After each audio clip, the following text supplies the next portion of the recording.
nagulat ako dito po sa letter E42, nakalagay dito, nag-deliver kay Senator Tito Soto.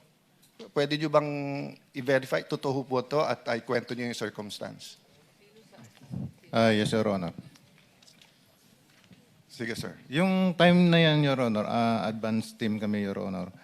Nauna kami sa area kasi in-advise na kami ng team leader namin na mag-proceed na sa building ni Tito Soto sa Baclaran. So, after lunch, nandun na po kami aboard. Ngayon, nag-aantay kami na dumating sila ni Boss Saldi. Kalau na dumating sila, ngayon, na okay na yung area, nariko na namin. Pagdating nila, na ako nag-guide po doon sa baba. Parang may basement sa gilid po. Ngayon, dumiretso yung limo ni Boss, umikot. Tapos nag-drop off. Tapos umakyat sa parang hagdanan, Your Honor. At tapos may elevator. Kasama niya po si A.A. Mark, saka si Paul, saka yung SO niya po niya, si Police Major Dichioso po.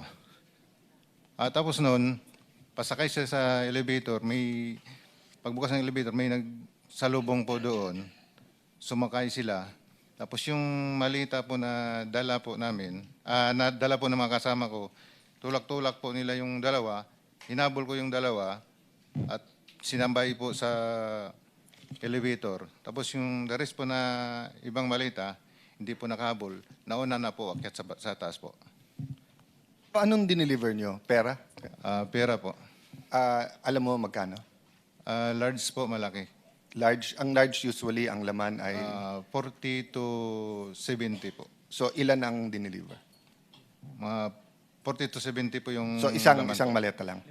5 po, 5. 5 maleta na Opo. tig 40. Yes, Your Honor. Yeah. So, more or less, kailan to? Again, Your Honor. More or less, kailan? Kailan? When? Year 2024 po, bago Campaign period. Yes po. Okay.